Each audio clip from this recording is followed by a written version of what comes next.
Ամիսներ առաջ մեկ միտք արտահայտեցիք ձեր ասուլիսներից մեկում, որ Հայաստանը պետք է սահմանափակվի 29800 քառակուսի կիլոմետրով եւ այդ միտքը իշխանական քարոզչամեքենան շարունակ շահարկում է։ Ի վերջո ինչն էր նպատակը, ինչ միտք էիք ուզում արտահայտել եւ ինչ էր դա նշանակում։ Նույն ասուլիսի ժամանակ նաեւ տվել եմ այդ բացատրությունը, որ խոսքը չի գնում ինչ-որ հարևանների հողերի վրա աճ դնելու մասին, խոսքը գնում է մեր ներուժի մասին, որ Հայաստանում ապրում է 3 միլիոն հայ, դրսում կրկնակի ավել, եւ այսպես շարունակ եկեղեցին, մեր ընդհանրապես լոբիստական հնարավորությունը եւ եթե չեմ սխալվում այն ժամանակ ասացի նաեւ, որ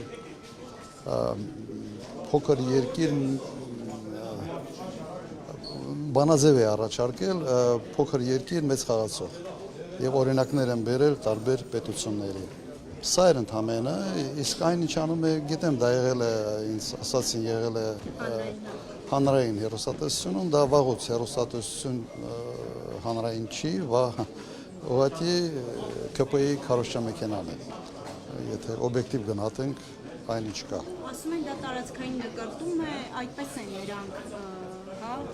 մեկնաբանում ձեր այդ արտահայտությունը, ասում են դա լեգիտիմացնում է Հայաստանի վրա հետագա հարձակումները։ Հերթական ստախոսությունն է, հետո իրենց շեֆից ինչ պիտի սովորեն, դասական ստախոսություն։ Շնորհակալություն։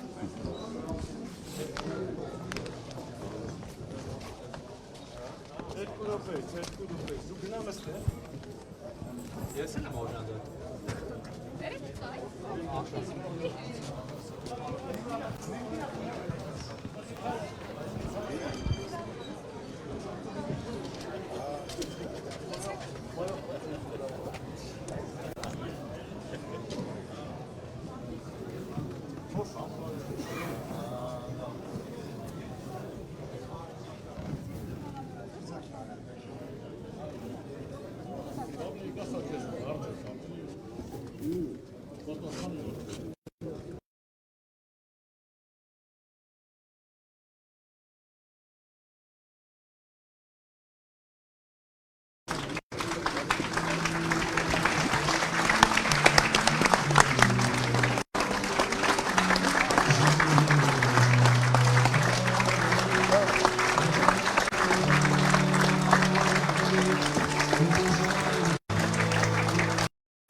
մեզ ներող կլինեք,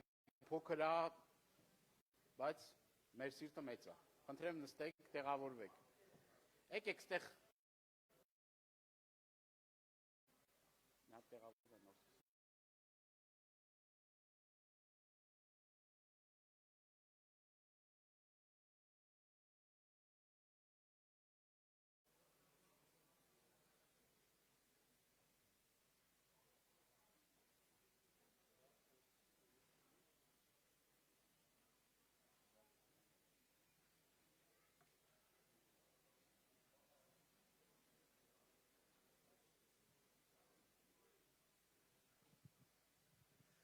Այդ դիմաց տեղ կա, այդ երևի մտածում եք, թե ծանոթով է այս տեղը։ Ծանոթով չի առաջացել։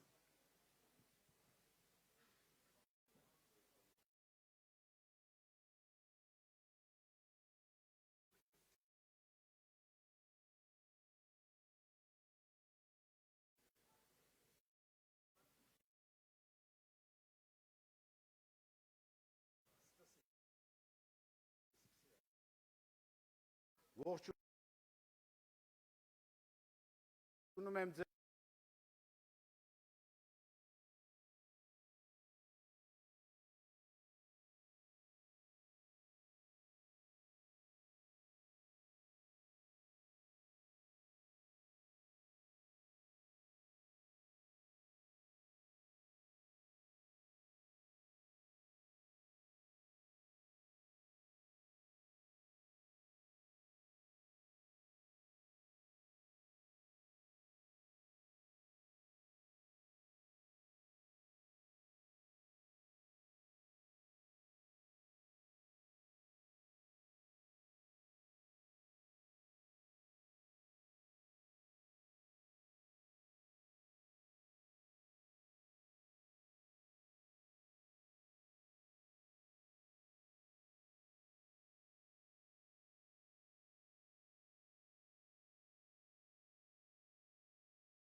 Վախեցնել, աշխատանքից ազատել, չգիտեմ, ակտ գրել, ինչ անել, բայց դուք այսօր պատվով, տասիբով, արժանավոր լեփլետ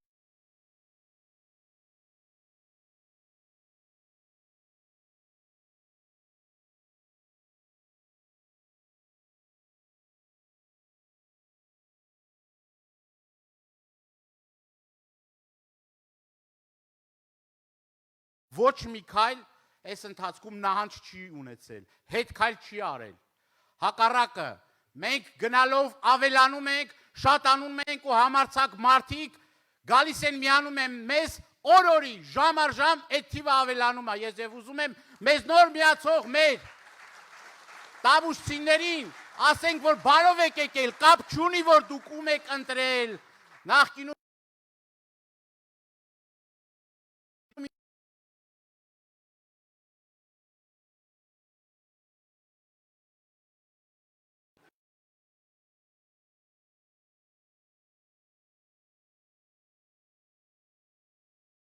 ինչի համար եմ սա ասում, որովհետև որոշ տկարամիտներ փորձում են ստվեր նետել Հայաստան դաշինքի վրա, եղել այս ամբողջ ընթացքում մեր ընկերները ազգային ժողովում, իմ սիրելի գործընկերները, այս այնց նստած, իմ սիրելի հրաշք գործընկերները, տեսեք, մեկը մյուսից լավ, մեկը մյուսից համարձակ է, հրաշալի եռյակը եւ էլի շատ մեր ընկերներ։ Այո, սուպեր մեր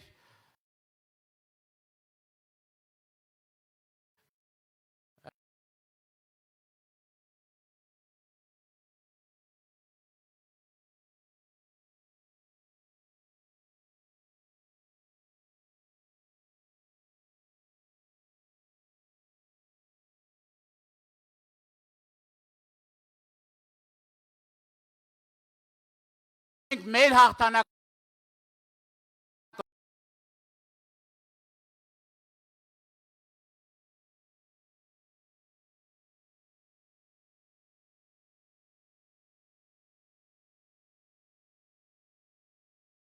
խոսել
կանացած մեր հայրենակիցները, որոնք եւ այլ ես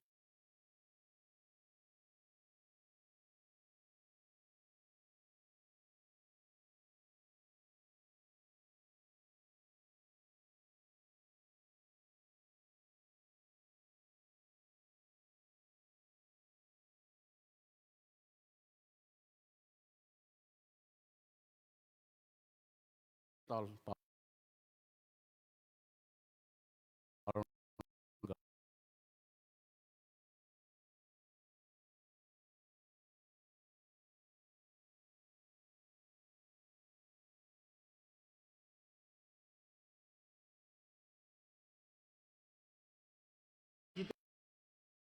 մենք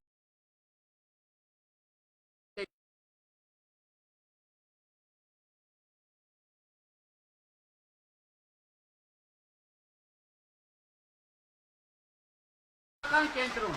որը չասեք դիլիջան գնում են, ստեղ չեն գալիս, ինչի դժվար են գալիս եւ այլն։ Շատ կա ասելու, բայց քանի որ ինձ ոնց որ թարս են նայում։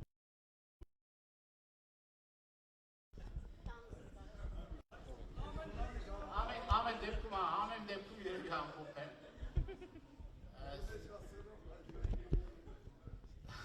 Սիրելիներս, ես պատիվ ունեմ ներկայացնելու իմ թիմին այսօր Արցախի Հանրապետության նախագահը, հաղթանակած նախագահը,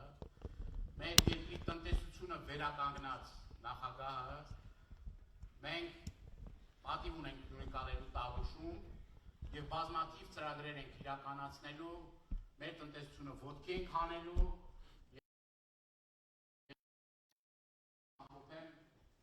Նաև շատ կարևոր ինձ համար մի մարդու խոսքերով Վլադիմիր Մովսիսյանի ասում հայրենիքը հողն է միայն, ուզում է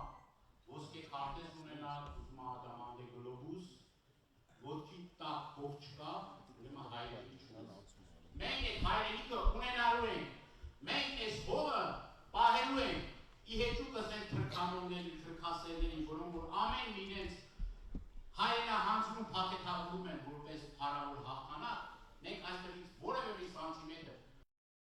այլևս թշնամու չենք հանձնելու։ Մենք չենք թողնելու, որ մեր եկեղեցիները ավիրեն, այլևս այդ ամոթը չենք ունենալու, գնանք եւ պաշտպանենք հայ առաքելական սուրբ եկեղեցի Հայաստանի իշխանություններից։ Այդ ամոթ ունեցել են, բայց այդ ամոթի էջը փակելու ենք, հաղթանակներ ենք ունենալու, ապրեք, կեցեք, պինտեղեք, ամեն ինչ լավ ալելու։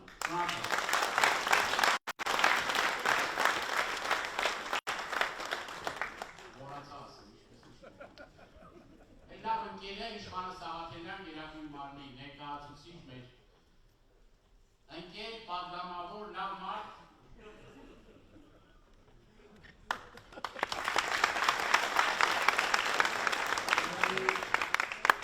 Ջևանցիներ, Աղաշիմի սիրելի ընկերներ, հարազատներ,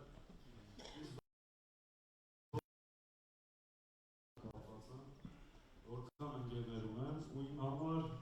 վերջի շրջանում միշտ վիրավորական է, երբ ասում եմ Իջևան ու դա ասոցացնում է ինչ-որ մեկի հետ։ Իմ իմացած իջևանցին այն մեկը չի, որ ասում բոլորը մտածում է, այդ մեկը չի, որտեղ իջևանցին լուրասեր, պարզ, ճշմարտախոս,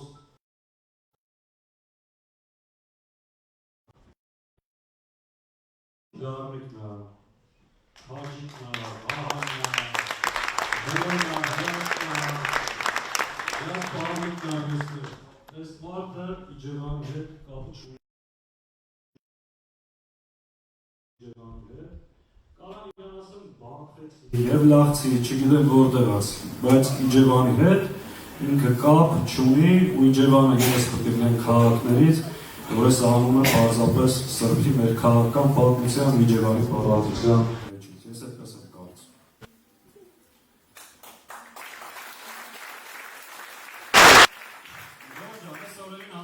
Ամենաշանը որ խոսում եմ աղի, այս վաղի ուտնորոք է, որս չարի իշխանությունը, որն է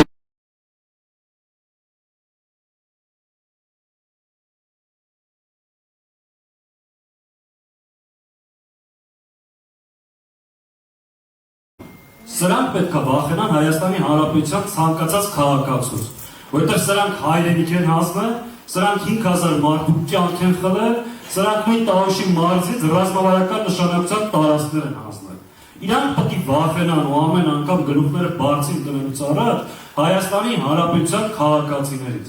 այլ ոչ թե քաղաքացիները դրանցից։ Որևէ իշխանություն եւ որևէ ռեժիմ հավերժ չի։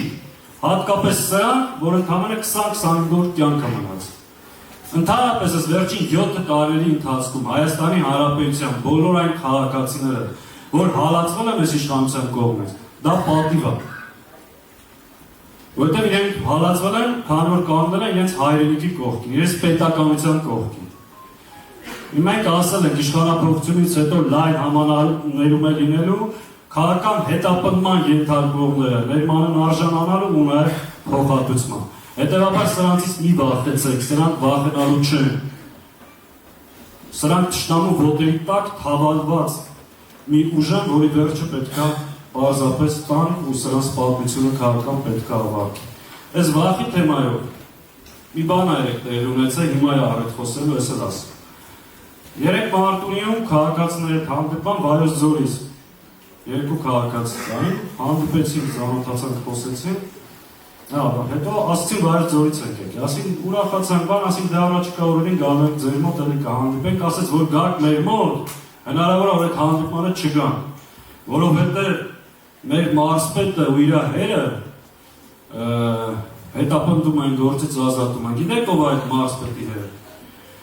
Աշոտ Արսենյան, Ջերմուկի Աշոտ, որ նախորդ բոլոր իշխանությունների ոտերի տակ թավալվել է։ Հիմա հարց եմ տալի, 90% ձայն հավաքում եք Ջերմուկում Նիկոլի համար, որ ինչ անի, որ թշնամուն բերի ձեր տուն, արդեն բերել է, չէ Ջերմուկի մատույցներ։ Այսինքն ժողովուրդը թույլ է տվել ազգային հարստությունը, որտեղ հարցը ոնց հասել իրանց։ Լցել են շշերը, առևտուր են անում ու ժողովրդի կյանքի վրա բռնանում։ Այս առաջին զգուշացումն է բոլոր այն օլիգարխները, ովքեր կանգնում են այս իշխանության կողքին, ժողովուրդը դրանց է զզվել, որ 18 թվականին գնաց այս արկածախնդրությանը։ Թող իրաց տեղին։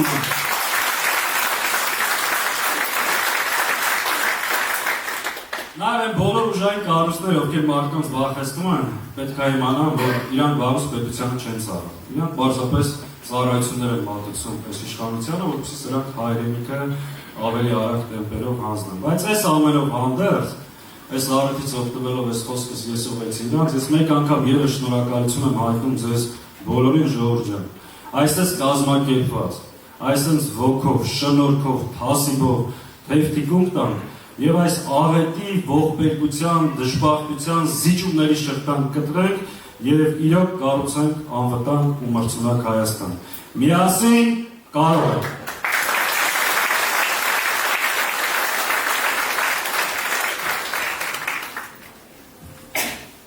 Սիրելի տավուշեցիներ, բարև ձեզ, իսկապես սիրելի, որովհետև ես մայրական կողմից դիլիջանցի եմ, ներողություն դիլիջանցի եմ և իմ մանկությունը հիմնականում անցել է Դիլիջանում, այնպես որ ձեր բնությունը, այն բնությունը, որը շրջապատումացես, ինձ շատ հոգեհարազատ է։ Այսօր քարոզարշավի 4-րդ օրն է ու ոչ միայն որպես պատգամավոր, պատգամավորության թեկնածու, նաև որպես նախկին լրագրող, այսպես մոնիտորինգի եմ ենթարկում իշխանության քարոզարշավը, հասկանալու համար, թե ինչ են անում, առհասարակ ինչ մեսիջ են ուզում տալ հասարակությանը ու ինչ եմ արձանագրել ինձ համար։ Ուրեմն առավոտյան Նիկոլ Փաշինյանը իր օրը սկսում է հայերենի պարապմունքներով, մայրենի դաս է տալիս առավոտյան, հետո արդեն երեկոյան մեծ հանրահավաքի ժամանակ թիմի անդամները հպարտանում են, որ մեր վարչապետի թեկնածուն գիտի արտասանել այսինչ կամ այնինչ բառը։ Ես ողջունում եմ Նիկոլ Փաշինյանին, ողջունում եմ իր մայրենի իմացությունը, շատ լավ է, որ ինքը հայերեն խոսալ գիտի, շատ լավ է, որ ինքը հայերեն բառերը անսխալ առանց վրիպակների կարողանում է արտասանել։ Բայց ես հուսով եմ նաև, որ Նիկոլ Փաշինյանը նույն վարպետությամբ կարողանում է նաև նախադասություններ արտասանել։ Երեխան ոնց է սկզբում բառերն է սովորում, հետո սկսում է բառերից նախադասություններ կազմել։ Հիմա եկեք հասկանանք։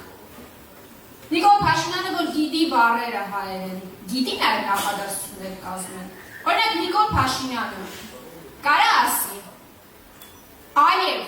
դուրս հանի զորքերը Հայաստանի Հանրապետության տարածքից»։ Մեկ։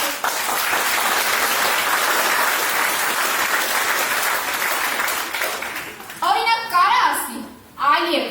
քո պահանջով Հայաստանը սահմանադրություն չի փոխելու»։ Երկու։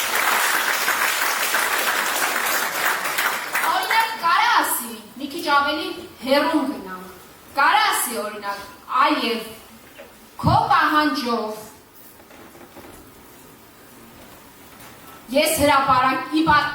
չնայած նրան, որ դու դեմ ես, բայց ես հրապարակելու եմ տեղեկատվությունը, որով, ինչպես խոստանում եք պատերազմից առաջ, պայթեցնելու եմ Ադրբեջանը։ Եվ ամենակարևորը, Իլհամ Ալիև,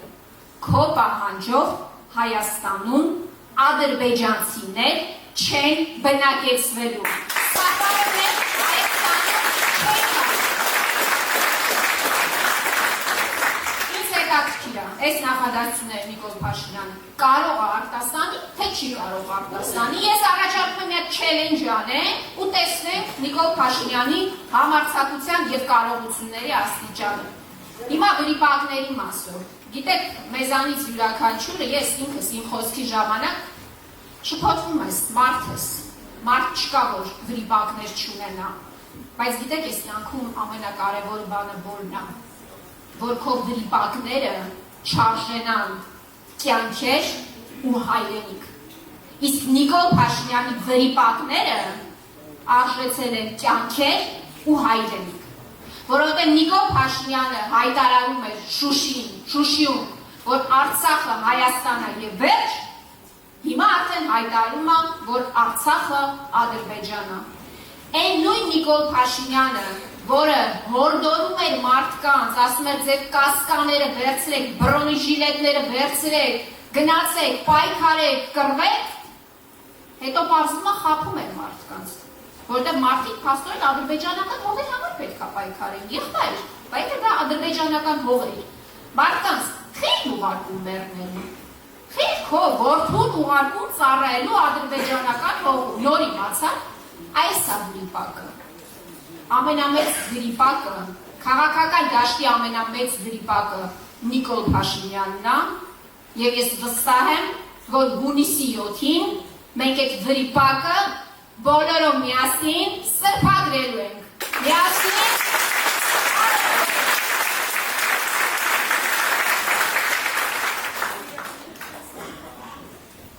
Բարև ձեզ Տավուշեցիներ ջան։ Գործընկերուհիս անդրադարձավ այս քանի օրերին հնչող թեզերին, Աղնեսա ջան, կարծում եմ մերը լրիվ անկեղծ չեն, երբ Ռուբեն Ռուբինյանը ասում է մեր թեկնածուն խոսել գիտի, գրել գիտի, կարդալ գիտի, ինձ թվում է այդ ցանկը չեն շարունակում, խոսել գիտի Նիկոլ Փաշինյանը, գրել գիտի, կարդալ գիտի, հանձնել գիտի, կապիտուլյացիա ստորագրել գիտի, մանիպուլյացիա անել գիտի, ստել գիտի, ձեզ պատերազմով վախեցնել գիտի, ամբողջ ցանկը հրապարակեք, էլի, թե չէ գրել կարդալով չեք զարմացնի իրականում, բայց ես էլ ուզում եմ անդրադառնամ թեզերից երկուսին իրականում, մեզ ինչ են ասում, տեսել եք, չէ, այսօր կադրեր են հրապարակել, ասում են մայիսի 28-ին զորահանդես են անում, երևի այլևից թույլտվություն են խնդրել, այս 5 տարվա մեջ առաջին անգամ հասկանում են, որ ժողովուրդը ամենաշատը անվտանգության կարիք ունի, չեն կարողանում բացատրել այդ 8 միլիարդը, որ ավելացրել են պետական պարտքին, ինչ են արել, ասում են դե ամսի 28-ին զորահանդես կանենք, ցույց կտանք մեր գնած զենքերը, մի քիչ էլ բան կանենք, դրական իմիջ կստեղծենք, կասենք, որ անվտանգություն ենք ապահովում։ Ժողովուրդ ջան, նա խաբում են, այդ 8 միլիարդով իրանք զենք չեն արել, անգամ որ պաշտոնական թվերը որ նայում ես 1/3-ն էլ չի կազմում ու միջև հիմա չեն կարողանում պատասխանել այդ 8 միլիարդը վերջը ինչ են արել։ 8 միլիարդով Հայաստանում հնարավոր է թրիփեր կառուցել, հնարավոր է քաղաքներ կառուցել, ատոմակայաններ կառուցել, այս Դիլիջանի թունելը որ կա, չգիտեմ, պարոն նախագահ գործի ասի հաշվարկները քանի հատ այս թունել հնարավոր կառուցել, որից ոչ մեկը չի կառուցվել։ Բայց ամենակարևորը հիշում եք, ձեզ 2018-ին էլ սուերը ցույց տվեցին։ Շատ տպավորիչ էր։ Այդ սուերը մեր երկնքում ամենատպավորիչ կադրերից մեկն էր, բայց չպարզվեց։ Պարզվեց դա մեր պատմության եւ իր մարդկության պատմության է ամենաթանկարժեք սելֆին էր։ Այդքան գումար տվել էին, որ սելֆի անեն այդ ինքնաթիռների ֆոնին։ Այդ ինքնաթիռները մեզ անվտանգության հարցում օգնեցին։ Մենք կարողացանք իրենց օգտագործել։ Հիմա ինչ երաշխիք ունեմ, որ այն զենքը, այն մեքենաները կլինի, որ անցնելու է հրապարակով, դա օգտագործելու ենք, թե սուերի ճակատագրին են արժանանալու։ Մեկը, որ 100 անգամ մեզ խաբել է, 101-րդ անգամ կարանք իրան վստահենք։ Բայց այստեղ մի հատ շատ կարևոր հանգամանք կա։ Ժողովուրդ ջան, եթե Նիկոլ Փաշինյանը գնի աշխարհի բոլոր զենքերը, եթե Նիկոլ Փաշինյանին վստահեն ՆԱՏՕ-ի, Չինաստանի, Ռուսաստանի, Միացյալ բանակների ղեկավարությունը, Նիկոլ Փաշինյանը մեգա պարտվելու է, մեգա կապիտուլյացիա է ստորագրելու։ Ինքը ուրիշ բան չի պատկերացնում, ինչ կարելի է անել, չի պատկերացնում, որ կարելի է հաղթել, կազմակերպվել, պաշտպանել, չի պատկերացնում, ոնց կարելի է Ադրբեջանը մի բան ասի, ինքը չանի։ Դրա համար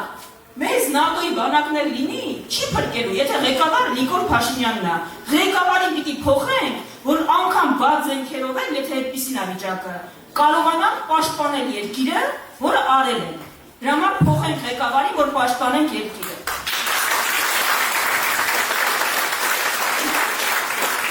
Ես մի բան էլ անդրադառնամ, գիտեք, ամենաշատ մեզ տրվող հարցը այս ամբողջ օրերին Երբ տեսնում եք հարցում եք լավ մի բան փոխվելու է, մի բան կփոխվի, ժողովուրդ ջան, որպես վերջին տարիներին երևի ամեն օր այս պայքարի մեջ գտնվող մարդ, բոլոր շարժումները տեսա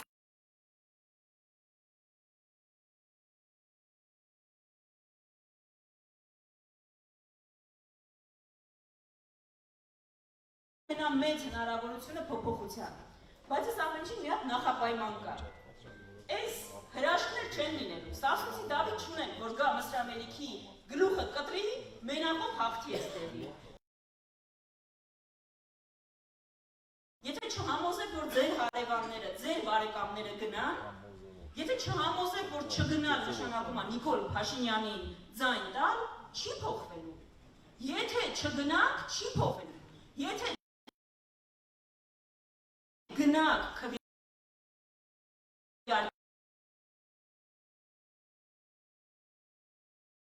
կախված։ 2 օր առաջ մի կնոջ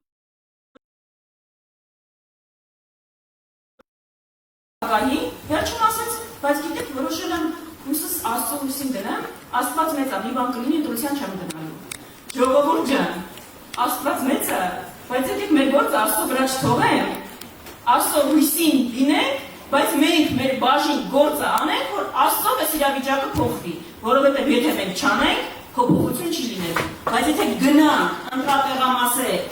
ոչ ասենք, այլևի սահմանադրությանը, ադրբեջանցիների ստեղ բնակեցնելուն այս քաոսի իրավիճակը հաստատ փոխվելու է։ Դրա համար ձեզ շատ խնդրում ենք։ Մենք այստեղ բոլորս համախոհներ ենք, բայց այստեղից որ դուրս ենք գալիս, տեսնում ենք այսօրվանից սկսած, համոզենք, որ ամենակարևոր բանը հունիսի 7-ին այլ բան պլանավորել պետք չի։ Գնան ընտրության, ոչ ասել գործող իշխանությանը, ընտրել հունիսի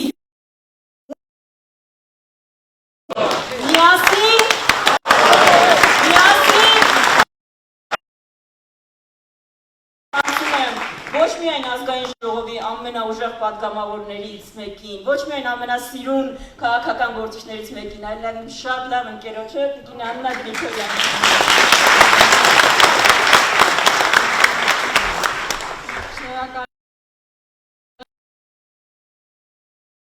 Իրոք երբ գալիս ենք Իջևան, մտածում ենք, որ ոչ թե Նիկոլ Փաշինյանի հայրենի քաղաքն եմ գալիս, այլ իմ ամենալավներից մեկի Գառնիկ Դանելյանի հայրենի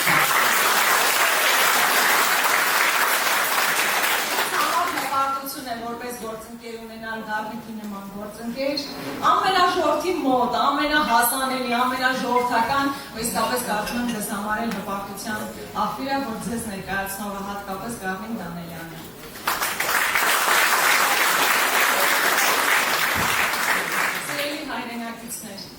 Եթե ինձ ասեք, թե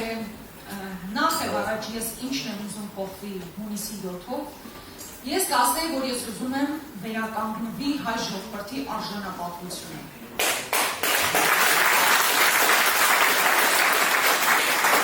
Մի ժողովուրդ, որ նարեկացի է տվել, խորենացի է տվել, նժդե ու անդրանիկ է տվել, չի կարող այդ ժողովրդին հազարամյա պատմություն, քաղաքակրթություն ունեցող ժողովրդին ներկայացնել մեկը, ում ուտելուց նայելուց ամոթ է սապրում, գորգրալուց նայելուց ամոթ է սապրում, այլևի մոտ վիզը ծուղ կանգնած էլի ամոթ է սապրում, տեսնում ես ինչպես է Էրդողանի գիրքը գրկած կանգնած էլի ամոթ է սապրում, ոչ մենք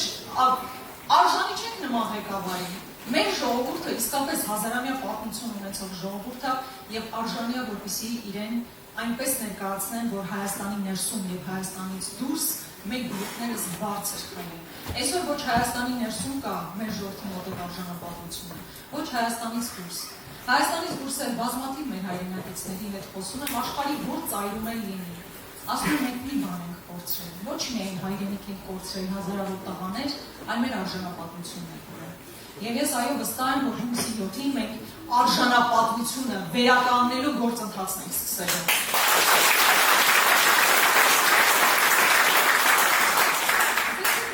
Շատ առիթներ է եղել խոսելու, շփվելու, մտքեր փոխանակելու, ու ես գիտեմ դուք ինչ եք անելու հունիսի 7-ին։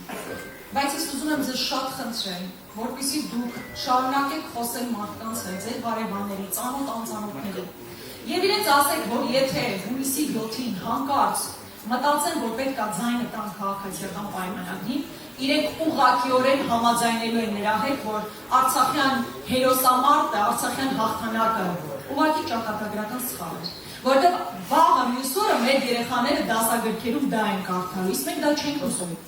Իրենց ասեք, որ այո, Արցախյան հերոսամարտը եզակի ձեռքբերում ա եղել հայ ժողովրդի համար եւ ոչ թե ճակատագրական սխալ։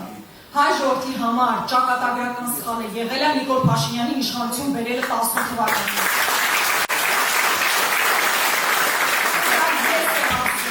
Որպես մարդ, ով աջակցել է այդ գործընթացին, ինչպես մեր ժողովրդի բացարձակ մեծամասնությունը։ Բայց այդ ճակատագրական սխալը փոխելու հնարավորություն կա։ Մի մասը փոխել է դա 21 թվականին։ Հիմա եզակի հնարավորությունը անշրջելի դարձնելու այդ ճակատագրական սխալը եւ ես վստահ եմ, որ մենք միասին դա կարող ենք անել։ Եվ ես ուզում եմ, որ դուք նաեւ իրենց ասեք, որ մեր ինքնությունը փոփոխման ենթակա չի։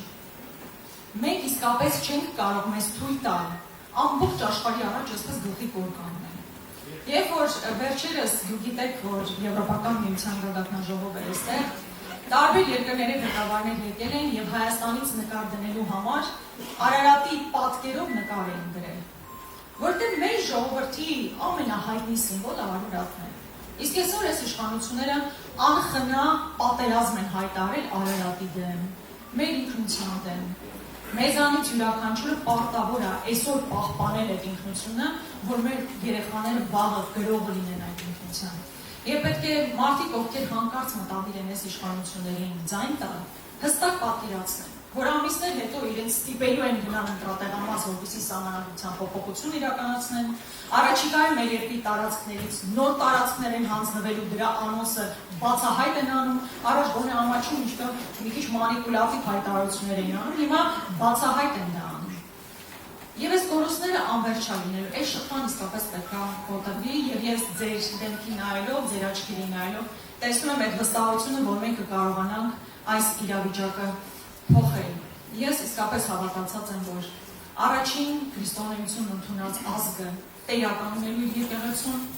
ամենահին քաղաքակրթություն ունեցող ժողովուրդներից մեկը, տերականունելու իր պատմությունը եւ հետեւաբար իր ապագային, եւ մենք միասին կարողանալու ենք կոտրել այս անարժանապատվության շղթան եւ հունիսի 7-ը մեր արժանապատվությունը վերականգնելու սկիզբն է։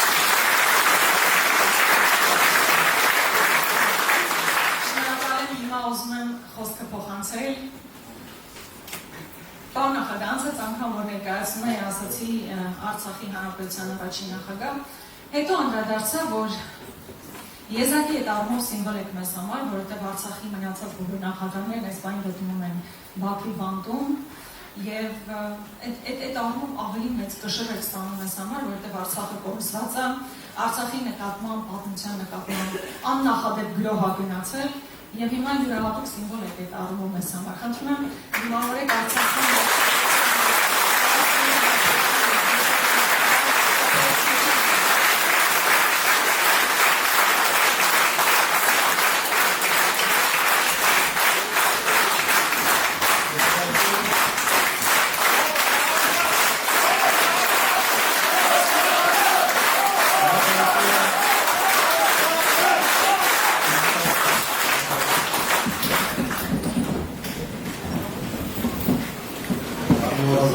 մեջ միակն է, biz լավ պայն։ Ձեր մեսիջը ճիշտ հասկացա, բայց դա ձեզ ավերաբերում, որ ինձ լավ պայն։ Սա նշանակում առաջի հունիսի 7-ին քվեարկել համար 19։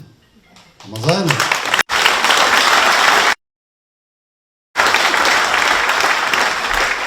Սիրելի ժողովուրդ, միջև բուն եղոտից անցնել առաջարկներին հենց մտանք ձեր տարածք, լիճ, Չոպանովի և այլը։ Հիմա ուղղակի ասեմ, որ Ծաղկաձորի Չոպանովին կառուցելուց հետո 2-3 տարի անց շինարարությունը դեռ գնում էր, ջերմուկից մի պատվիրակություն էր եկել և խնդրել են, որ անպայման նաև Չոպանովի կառուցենք ջերմուկում։ Եվ կառուցել ենք։ Իջավանից ոչ ոք չի եկել, չի ասել։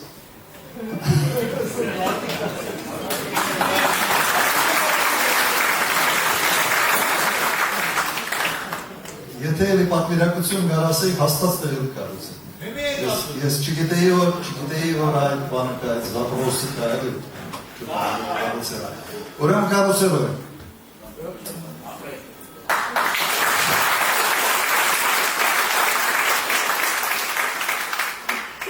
կցանկանայի մի քանի խոսքով ոտիկիսկը ձեր հետ անվտանգության հարցերի շուրջ։ Ինչու անվտանգության, արդեն Քրիստինեն դրա մասին ասաց, հաստատ ամսի 28-ին փորձելու են մի պարար կազմակերպել եւ եւս մեկ անգամ sense post չեն լոյի աչքի դեպի ինչ-որ բան են անում բանակի համար։ Անվտանգության ունիվերսալ համակարգ ամբողջ աշխարհում հետևյալն է. մարտունակ ժամանակակից բանակ ուժեղ առաջնորդ հզոր դաշնակից։ Կրկնեմ այդ միտքը մարդկությունը ուրիշ մոդել չի որոնում։ Հիմա փորձենք հասկանանք ինչին ենք մենք պատվել 20 թվականի 44 օրյա պատերազմում։ Պատվել ենք, որովհետև այս 3 կարևորագույն գործոնները խաթարվել են։ Բանակը քայքայել են 18 թվականից սկսած։ Առաջնորդը, երբ ասում եմ ուժեղ առաջնորդ, հաստատ Նիկոլ Փաշինյանը չի գալիս ինձ։ Արջև այն ժամանակ գոնե թմբուկների վրա որ բան սովորացել էր միուցարելի ուժեղ առաջնորդներ, բայց որ հայտարարությունն էր եւ հայտնի կադրերը եւ ռաժոկը չէր կարող միացնել քալաշնիկովի ավտոմատը։ Այսպիսի վերագույն գլխավոր ժամանակար ինքնացել։ Եվ երրորդը փչացրեց հարաբերությունները մեր դաշնակցի։ Ուրեմն երեք այդ կարևորագույն կոմպոնենտներ մտածված հետևողական քայլերով քայլել են։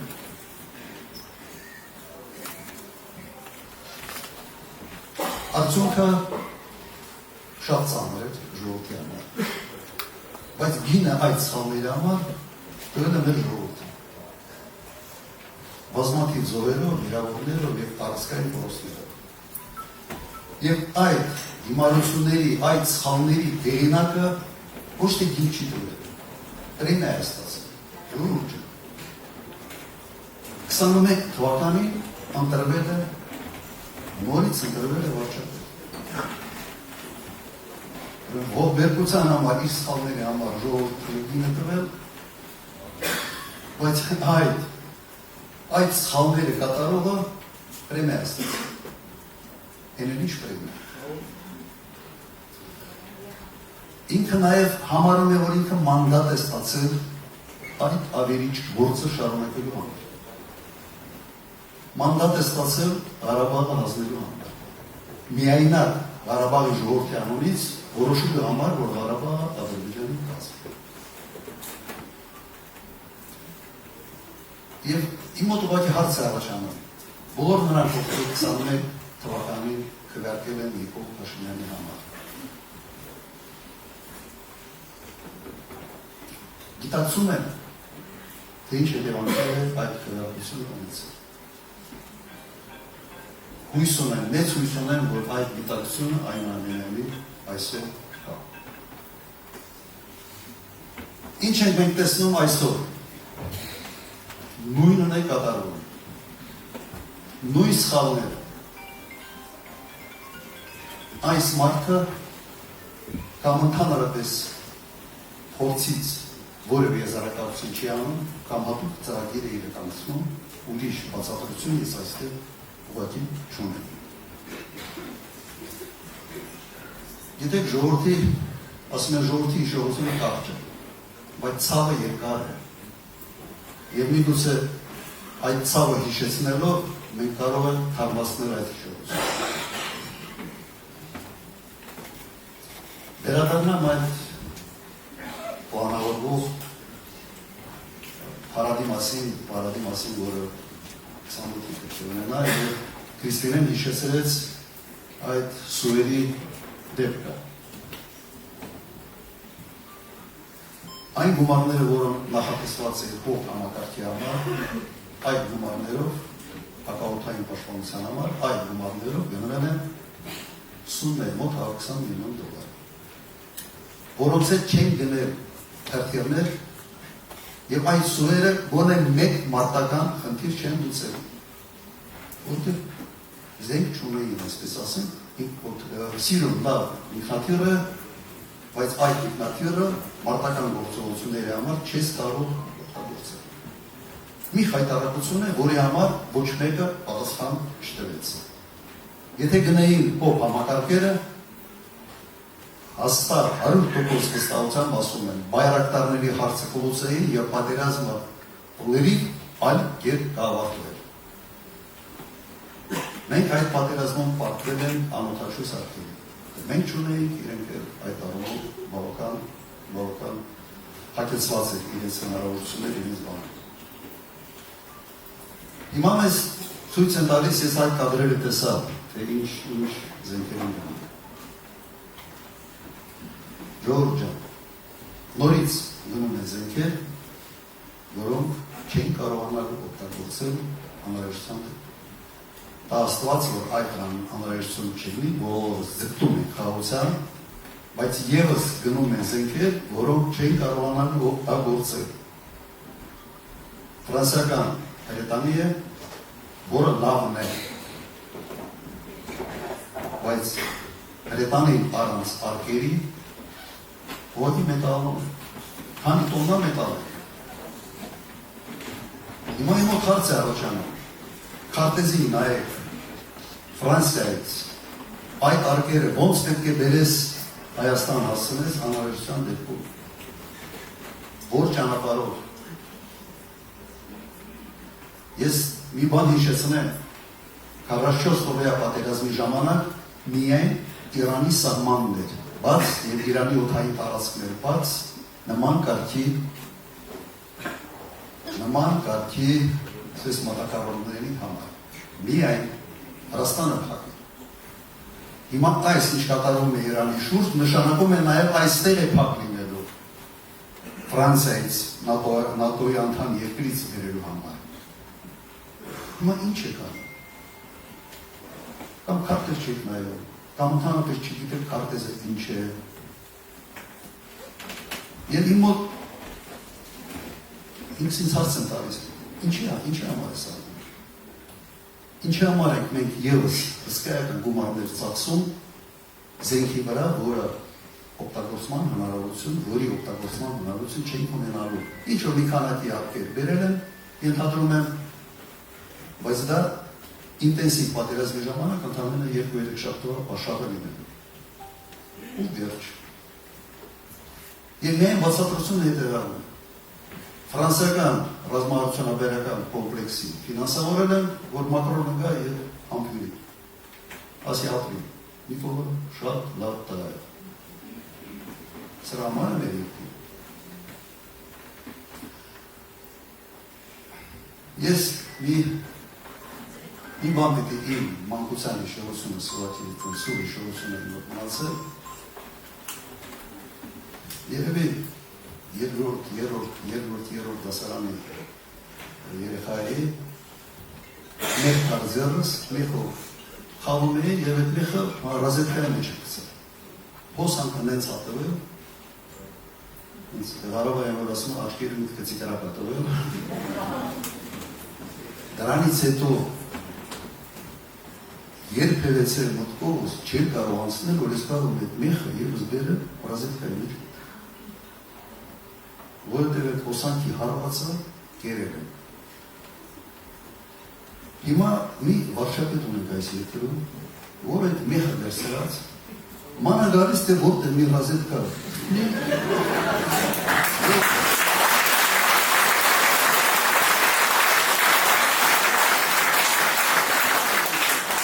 Խնդիրը նա մեջ է, որ այդ հոսանքի իրեն չի խփում, ժողովրդին է։ Այս մեխը վերցրած ռազետկաների մեջ քցում այդ հոսանքը ժողովրդին ատարես։ Զոհերով, վիրավորներով, տարածքային կորուստներով։ Հիմա իմ առաջարկը ինչն է։ Այդ մեխը ձեռից վերցնել ժողովրդին։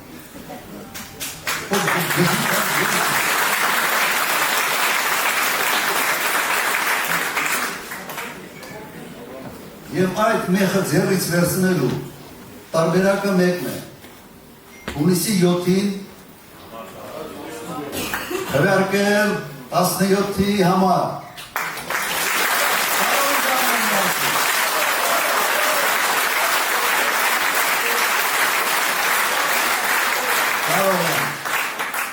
Շնորհակալություն, մենք ունենք ինտերակտիվ նաև հատված, չէ։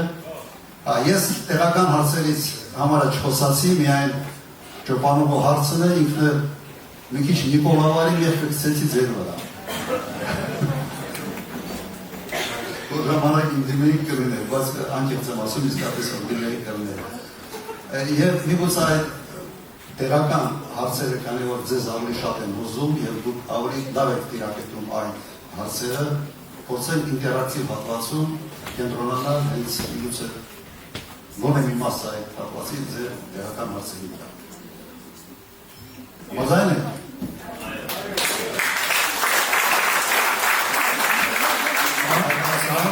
Առաջի հարցը ես տանեմ, որպես ժողովրդի ծոցի հասեշան հարց տանել, առաջի հարցը ես տանել։ Շատ են հարցնում նամավերջի շրջանում արտաքսումների կապված, դեպորտ Ռուսաստանից մեր հայրենակիցների և հարցը հետևյալն է։ Հունիսի 7-ից հետո հնարավոր է այդ հարցը արագ լուծել։ Նաև մի բան կար, որ մոռացա դրա մասին ասել, խնդրել են, որպես փոխանցենք երկու առաջ երբ որ նկարահանումների էի Հանրապետության հրապարակում մի տղա երեխայի մոտեցավ և մի պատմություն պատմեց 2000-ական թվականների Կրասնոդարի երկրամասում խնդիր է եղել, այսպես կոչված սկինխեդների հետ կապված հայկական գերեզմաններ էին անվերվել և ասիստան նախագահ Քոչարյանը այդ ժամանակ եկավ մեկ օրվա մեջ այդ խնդիրը լուծեց և մենք այլևս պրոբլեմ չունենք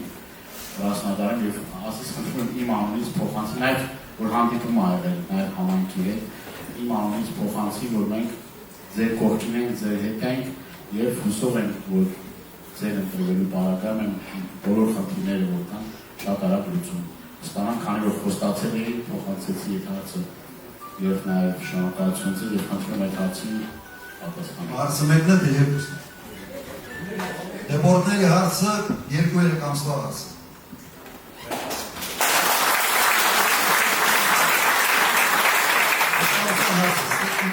Ուրիշ բան չկա և զբաղվելու հարց։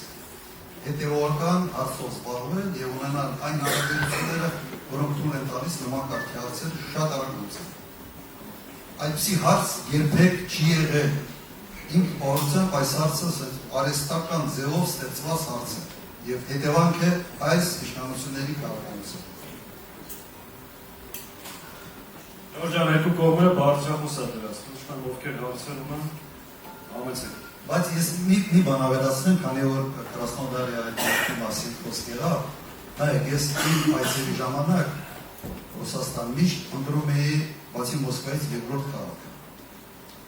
Եվ ընտրում էի այն քաղաքները, որտեղ ես տեսնում եմ, որ կան հայկական համայնքի և տեղի իշխանությունների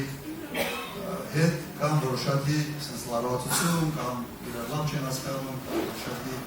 ազնական մշակություն։ Հատուկ դա է անում, գնում էի տեղում գուբերնատորին հրավիրում, այդ համայնքի ղեկավարին էի հրավիրում, համատեղ մի հանդիպում էինք անում, իմ գնալուց հետո արձագանքը միշտ մեկն է։ Հարցերը լուծված են, մենք լավ ենք զգում։ Եվ Հայաստանի առաջնորդի ֆունկցիան նաև դա պիտի լինի, անել ամեն ինչ, որ դրսում ապրող հայերը իրենց լավ զգան, ճնշված չզգան։ Եվ այդ բանը օրինակ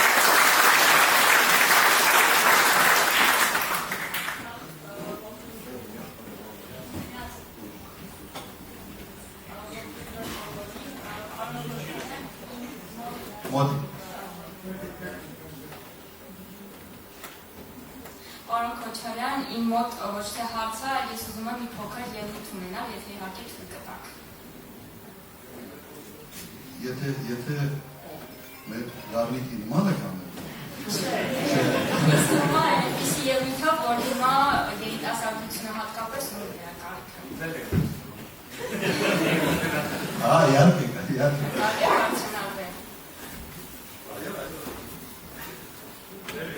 Բելից։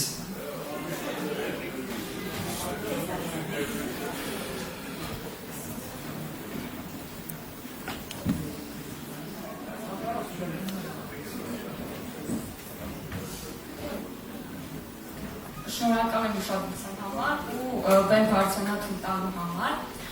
Պարոն Քոչարյան, նախ ներկայանամ, ես Լուսինեն եմ, Արցախից եմ ու այն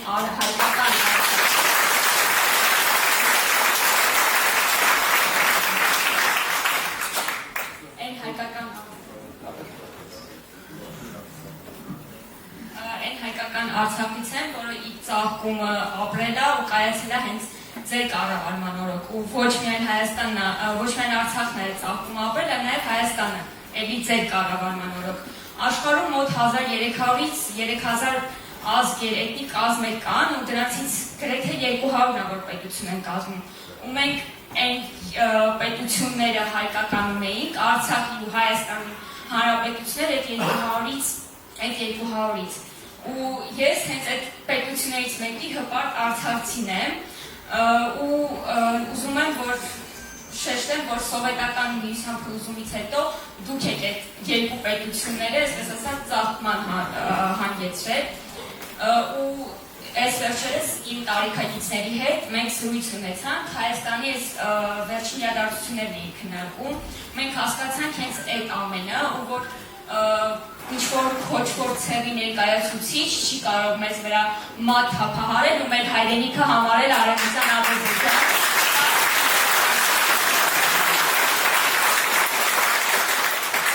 Տարի առաջ, երբ որ 2018 թվականն էր ու այդ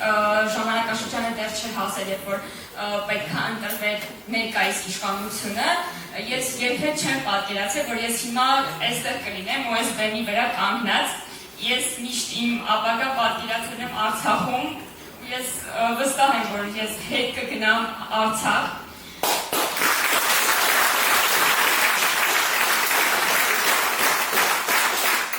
Շատերիս հայերի մեջ շատերի արմատները գալիս է հենց արևմտյան Հայաստանից։ Ու եթե այդպես խորանանք, մեր նախնիներն էլ չեն մտածել, որ մենք հիմա մեր պատմական հայրենիք պիտի գնանք զուտ զբոսաշրջության համար, որ մեր հայրենիքում մենք կարանք լինենք զուտ տեսնող, այդ մեր հայրենիքը պետք է նենց լիներ, որ մենք այդտեղ ապրեինք։ Քրդերը, որ պետություն չունեն, հիմա ապրում են մեր պատմական հայրենիքում։ Ու այս ամեն ինչի լուծումը այնա, որ պետք է իշխանափոխությունը կատարվի, որովհետև մի մարդ, ով Արցախյան շարժումը պատմության փառահեղ հաղթանակներից մեկը, որ մենք ունեցել ենք, համարում է ճակատագրական սխալ, ուղղակի այդ անընդունելի է։ Անընդունելի է այն, որ ինքը կանգնում ու ասում է, որ Հայաստանում կան տարածքներ, որոնք որ մեր տիրապետության տակ են, բայց իրականում դրանք Ադրբեջանին են։ Ադրբեջանինը դրանք երբեք չեն կարող լինել, դա Հայաստանինն է։ Ու անընդունելի է նաև այն, որ ինքը եկեղեցու դեմ է դուրս գալիս։ Պատմության ժամանակ բոլոր իրադարձությունները, երբ որ անգամ մենք պետականություն չենք ունեցել, եկեղեցին է մեր այդ պետականությունը, մեր ինքնությունը պահել, ազգային արժեքները։ Ու հիմա իրանք դրդում են ընդհանրապես նրան, որ այդ ազգային արժեքները մենք կորցնում ենք։ Ու եթե չկան այդ ազգային արժեքները, չի կարող լինել պետություն, չի կարող լինել ազգը, ոչ մի բան ուղղակի չի կարող լինել։ Ու միակ այդ երկը, որ կլինի այդ արժեքները չունենալու դեպքում, այդ ուղղակի կործանումն է լինելու։ Հայաստան, Արցախ ու Սփյուռք, այդ միասնության դեպքում է միայն հաղթանակները կերտում։ Իսկ հիմա այդ միասնությունը ուղղակի պարակտվել է, չկա այդ միասնությունը։ Սխալը ազգային արժեքներից խուսափելն է, ազգային արժեքները կորցնելն է, թշնամու դիմաց գլուխը կախելն է, ու ոչ թե արցախյան շարժումը, ոչ թե, չգիտեմ, Հայաստանի տարածքները համարել Ադրբեջանինը։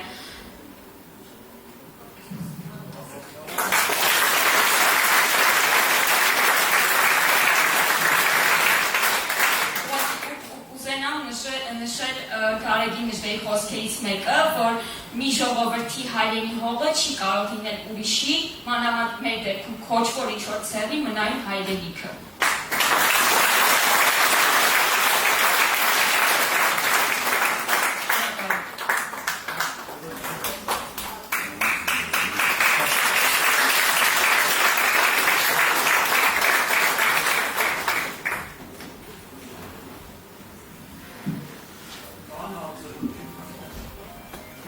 Հարցեր կան։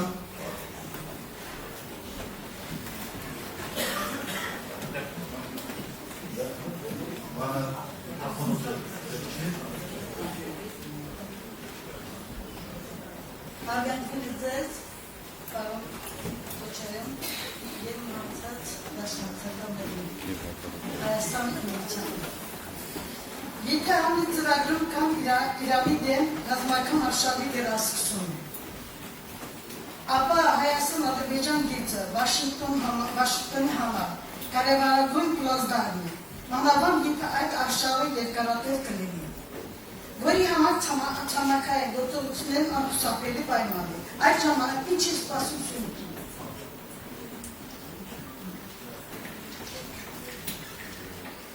Ես իմ ելույթի ժամանակ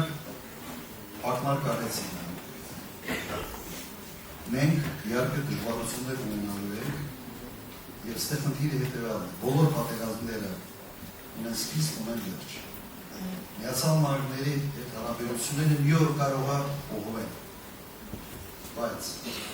այն քայլերը, որոնք այսօր մենք անում ենք կամ փորձում ենք անել, բերելով է մեր Հայաստանի և Իրանի հարաբերությունների արդարացման։ Հարևանի հետ շատ հեշտ է հարաբերությունները փչացնել, կենցաղում չեն այլ։ Հետո շատ ավելի դժվար է վերականգնել այդ հարաբերությունները, որովհետև հարևանից վատ բան չի սպասում։ Եթե մեկից վատ բան չի սպասում, մի փոքր նույնիսկ ինչ-որ մի սխալ բանը ծանր է ստանում և իսկապես հարևանի հետ ավելի հեշտ է հարաբերությունները փչացնել, քան կառուցել։ Երբ որ այդ տրիպ ծրագիրը երբ որ քննարկվում է, դա եղել է չեմ սխալվում օգոստոս։ Մինչ այդ մեկ ամիս մինչ այդ Միացյալ Նահանգները ռմբակոծել են Իրանը, բազմաթիվ զոհեր են եղել։ Եվ այդ վիճակում գնալ Վաշինգտոնում քննարկել մի ծրագիր, որը ենթադրում է Իրանի սահմանը ըստ էության հանձնել ամերիկացիներին, որոնց դեմ ես բան չունեն, հակառակ մենք պետք է լավ հարաբերություններ ունենալ ամերիկացիների հետ։ Բայց այդ հարաբերությունների պատճառով մենք չպետք է թշնամանանք Իրանի հետ։ Այդ մեր կոմպլեմենտարության, քաղաքականության էությունը հենց դա է։ Եթե խնդիրի ճանապարհի մեջ են, մենք պիտի ասենք, մենք այդ ճանապարհը կառուցելու է, աշխատելու է, եթե պետք է այդ կապը ապահովել։ Բայց հասկացեք մեր շահը, Հայաստանի շահը։ Լավ հարաբերություններ ունենալ Իրանի իսլամական հանրապետության հետ։ Պրոբլեմներ կան եւ այսպես ասենք, այս իշխանությունը մեզ դերելով է թշնամացման։ Ուղղակի վերհիշենք 44 օրյա պատերազմ։ Վրաստանի տարածքով մենք ինչու չենք կարողացել տեղափոխել ռազմական բեռներ, նույնիսկ օդային տարածքով չենք կարողացել։ Ինչու մենք այսպիսի խնդիր երբեք նախկինում չենք ունեցել։ Այդ հարցի պատասխանը մինչ այսօր ոչ ոք չի։ Չանենք նույնը Իրանի։ Այդ դեպքում սենց կոպիտազած մենք բանկա չեն, որ բանկան զակատ ունեն։ Այս սենց զակատի բան վիճակ ունենք հայտնել։ Եվ դա այն վիճակն է, երբ սկսելու են մեզ թելադրել և մենք պարտավորստի բաց ենք լելու են թելադրանքը կատարակ։ Հիմա սա է ուզում այս իշխանությունը։ Որ ամեն անգամ ինչ ասեն, ինքը պիտի անի, հետո ասի դե ինչ անեմ, ճար չունեմ։ Ճար ունես, կարող է ճար չունես, ճար ունես, խելք չունես։ Երևի ավելի ճիշտ ձևակերպում է սա։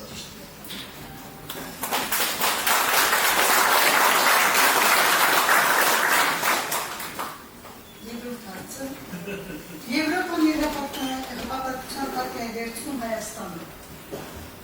Դիք շահերի համար։ Եվ այդ դեպքում Հայաստանը գործում է իր սուվերենիտետում։ Այդ կարգավիճակում ինչպես է գնում։ Մի քիչ լավ չվստեց։ Եվրոպան իր հպատակության տակ է վերցնում Հայաստանը։ Ո՞վ ասաց թե վերցնում։ Դե Փաշինյանի բանը բայց է վերտանում։ Հայաստան։ Այդ շահերի համար։ Եվ այդ դեպքում Հայաստանը գործում է իր սուվերենիտետում։ Ինչպես է նայում հարցը։ Նայեք, այն ինչ արվում է Եվրոպայի կողմից այսօր, հայտարարությունները, հարախոսով եղել, ունեն մեկ նպատակ։ Ցավացնել Ռուսաստանը։ Այո, հենց այդ հարցը։ Իրատեսական ոչ մի հեռանկար այստեղ ուղղակի չկա։ Որտի չկա։ Եվ նաև մենք տեսնում ենք Ռուսաստանի արձագանքը ինչպիսին է։ Ռուսաստանի նախագահի հայտարարություններով 3 անցած օրը սա խնդիր է։ Եթե դու ապրում ես Հայաստանի շահերով, եթե որպես առաջնորդ պետք է հետապնդես Հայաստանի շահերը, դու չպետք է թույլ տաս, որ Հայաստանի տարածքում հնչեցվեն նման կարգի հակառուսական հայտարարություններ։ Չի կարող։ Հարևանություն նույնիսկ բարեկամ դուք պատկերացրել եք ձեր ամենից մոտիկ ընկերոջ տունը ինչ-որ բան հավաքում եւ կոնկրետ ձեզ հասնում կամ հրապարակային պատուհանից լսեցում, որ քեզ կողմ մեր են կրվում վաստել։ Ոնց կտանես, այդ ընկերոջը դու ընկերություն կանես։ Իմ ամեն մեկը թող էս վիճակը մոտարապես են բերի կենցաղային ինչ-որ մի վիճակի եւ հասկանալու համար, թե ինչպեսի կոպիտ սխալ է։ Առաջինը Զելենսկուն չպետք է հրավիրել։ Եթե այն ամենայնիվ հրավիրել է,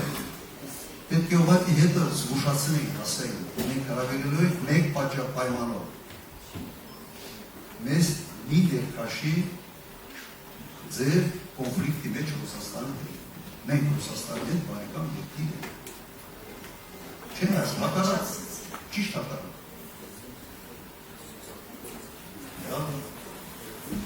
Ուրիշ Չէ, խնդրում թույլ տվեք գորուշներն մենք հիմա պետք է պարտադիր կերպով, ոչ թե պարտադիր, այլ իսրտե մասնակցել ձեր ընկերություններին և ձեզ։ Շնորհակալություն։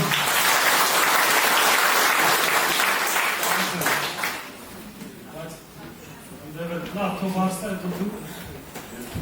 Спасибо. Խնդրեմ։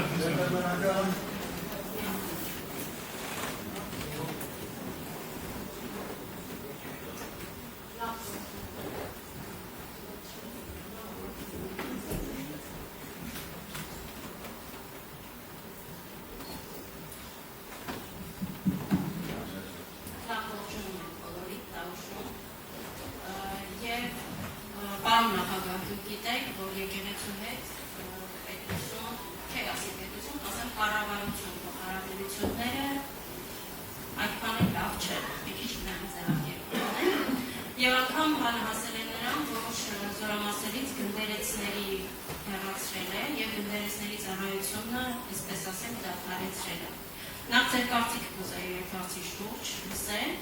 եւ երկրորդը չեմ ասի ձեր հաղթանակից, մեր հաղթանակից հետո գնդերեցները կմտնեն զորամաս թե ոչ։ Շնորհակալ եմ։ Իհարկե պետք է երակալում է այդ ծառայությունը։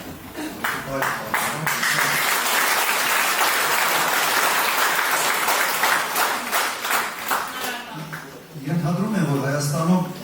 ազնիվ լինենք։ Ոնե մեկ կարող է մի քանի տարի առաջ ենթադրել, որ մեր մոտ կարող է լինել նման կարգի պայքար եկեղեցու դեմ, կամ որևէ ընտրությունների մասնակցող կուսակցություն կարող է իր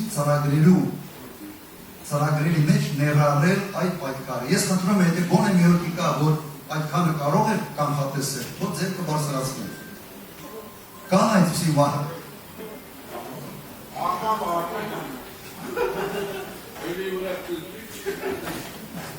Սա արտարոց երևույթ է։ Մի քանի տարի առաջ մեկ կուսակցություն նման մի եկեղեցու վերաբերվող որևէ բան անհարգալից ինչ-որ մի նախադասություն գրել իր ծրագրերում 0.000 քանի տոկոս կավ։ Այսօր միջակը ուրիշ է, որտեղ այսօր ամբողջ քարոզչական մեքենան դրել են եւ աշխատացնում են դրա օգտին։ Եվ հիմնական այդ քարոզչական մեքենան հանրային հեռուստատեսությունն է, որը հեռարձակվում է ձեր փողերով, ձեր հաշվին, բյուջեի հաշվին Հայաստանում է եւ գյուղերում նայում են։ Հիմա ժամանակին նույն գերմանացի աշխատասեր կարգապահ ժողովուրդը քարոզչական տակ մնացին եւ ֆաշիզմը դառավ Գերմանիայում համատարած գաղափարախոսություն։ Հետևանքները գերմանացուց համար հայտնի են։ Ես ինչի համար եմ դա ասում։ Քարոզչական մեքենան կարող է դեֆորմացնել շատ բաներ։ Մեր մոտ այսօր դեֆորմացված է մեր ինքնության կարևորագույն գործոններից մեկը։ պետք է վերանայվի եւ պետք է ուղղակի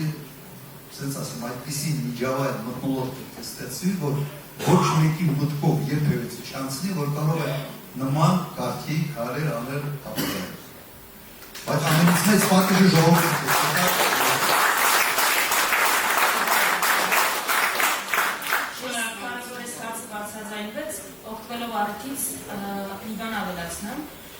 որ մենք այս հարցերին անդրադարձել ենք մեր նախընտրական ծրագրով։ Ուղղակի որ առանց սպասելու քաղաքացիները կհարցնեն, չեն հարցնի։ Սա մեզ համար այդքան կարևոր հարց է։ Նախ մեր սկզբունքներում ամրագրված, որ հայ առաքելական Սուրբ եկեղեցին մեր ինքնության հիմքն է, բայց ավելի կոնկրետ շատ հստակ ասում ենք, որ մեզ համար եկեղեցու պաշտպանությունը առաջնահերթություն է ու հաղթանակից հետո հայաստանյան առաքելական Սուրբ եկեղեցու եւ նրա սպասավորների դեմ բոլոր տեսակ հետապնդումները առաջնահերթ պիտի դադարեցվեն, բոլորը պիտի ազատության մեջ լինեն, Բաղդադ Սրբազանը պիտի վերադառնա ձեզ մոտ։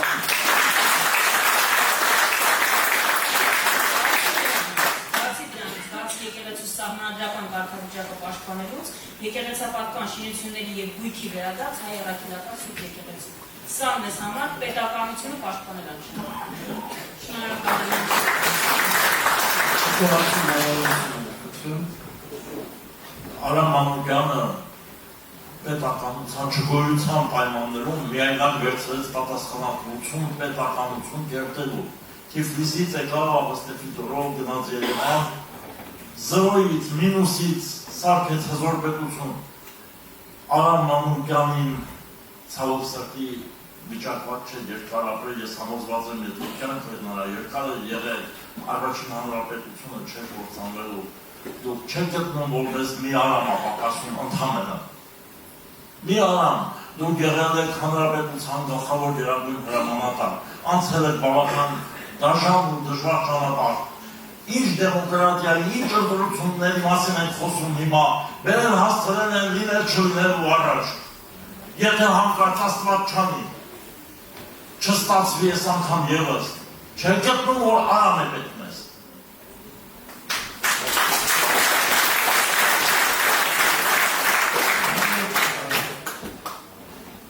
Կարողանում է ես ասեմ հետևյալ, հետաքրքիր է։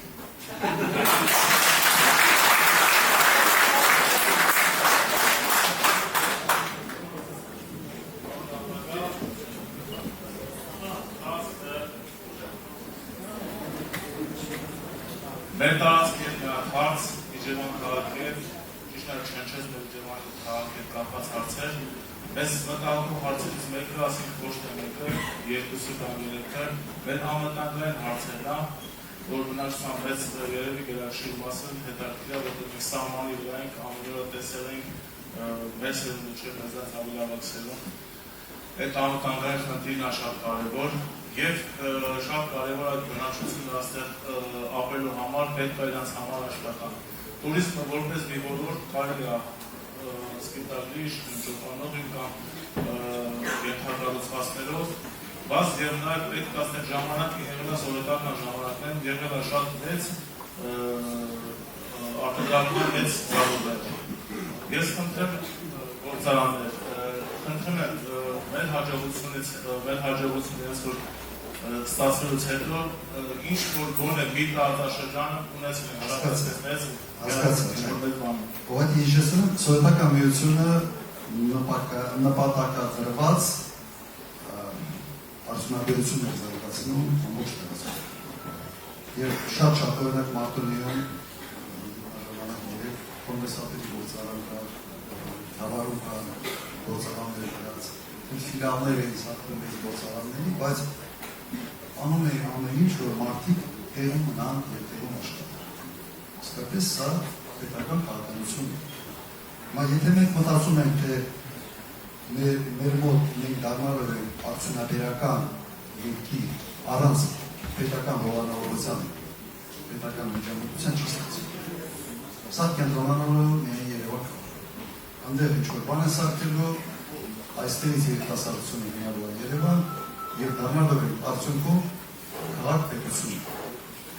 մոդելը։ Գանք սա ուղղակի թույլատնելու է մեր անվտանգությունը, ես վերի համալուտ եմ սերի։ Դրա համար մեր ծրագրային նպատակը նաև հենց դա է։ Զարգացնել արդյունաբերությունը Հայաստանում։ Եվ առանց պետական աջակցության դա չի ստացվի։ Ես մեկ հանդիպման ժամանակ մի օրինակ վերեցի, շատ խորը ագրարային երկիր Հարավային Կորեան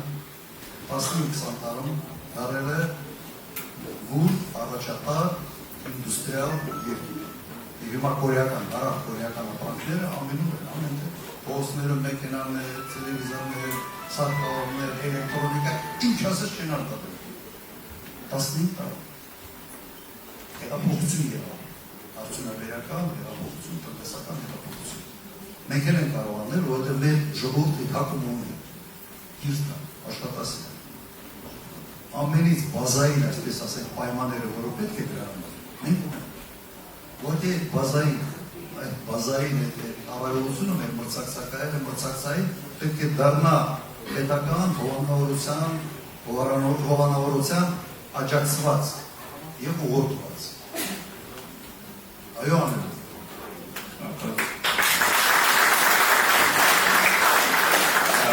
Վերջին հարցը խնդրեմ տվեք։ Հարգարժան Ռոբերտ Սետարովիչ եւ Հայաստան դաշինքի ներկայացուցիչներ։ Ես Յուրա Բեգլարյանն եմ։ Արցախի հանրապետության վաստակավոր մանկավար, մշակույթի վաստակավոր գործիչ։ Ես ողջունում եմ բոլորին։ Եվ իմ շնորհակալությունը հայտնում, որ հնարավորություն ստեղծեցիք հանդիպել։ Ես ուզում եմ դահլիճի բոլոր անդամների անունից մասնավորապես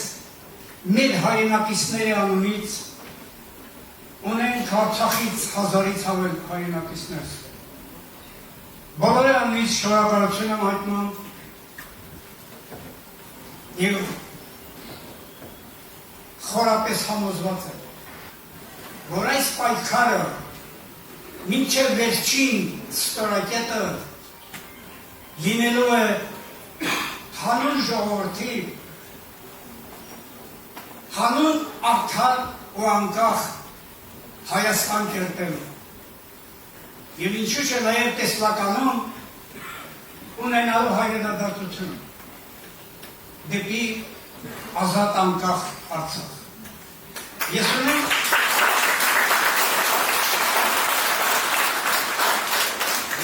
երկու առաջարկություն։ Նպատակահար մարդը գտնեք, հաշվի կառնեք։ Առաջինը, որ մենք խոսում ենք միասնության մասին, միասնականության մասին, սա գործի կեսն է։ Մյուս կեսը պետք է ավելի համախմբենք, ոչ միայն կուսակցությունների դաշինք, այլ դաշինքների դաշինք ունենանք, ավելի հուզորանանք, որպեսզի կարողանանք մեր նպատակներին հասնել։ Աստված պահապան բոլորիս, Աստծո օրհնությունը մեր աջակցներին, Աստծո մնազոր աչումես բոլորիս հովանի լինի, ձեզ բարի ճանապարհ, մեզ բարի սպասումներ։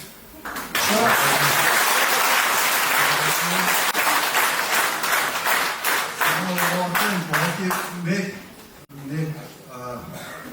բառ հիշեցվեց միասնություն։ Միասնություն հենց այնպես չի։ Միասնության համար ջանքերը Գիտեք, շնամության համար էլ է ջանքերը։ Կա նեյտրալ վիճակ և երկու կողմի վրա շարժվելու համար ջանքերը Ցավոք այս մի քանի տարվա ընթացքում Հայաստանում կառավարությունը միայն մի կողմի վրա է ջանքեր գործադրում, թշնամություն։ Միասնությունը երևի լավագույն բառն է յուրաքանչյուր ժողովրդի համար։ Ուժ է տալիս երկրին, ամրություն է տալիս երկրին, եւ դա հիմքն է նայում անվտանգային համակարգի ընդհանրապես։ Բայց կրկնեմ, միասնությունը ջանքեր է ուզում։ Եվ մենք ընտրվելու դեպքում անելու ենք ամեն ինչ, որ այդ միասնությունը կայանա։ Շնորհակալություն ձեզ։ Շնորհակալություն ժողովրդան, շատ ապրեք։ Մենք հիմա շարժում ենք, ոտքով քայլում ենք դեպի մեր շտաբ, խնդրում եմ, եթե ժամանակ ունենաք, ոտքով քայլենք, գնանք, շատ մերսի։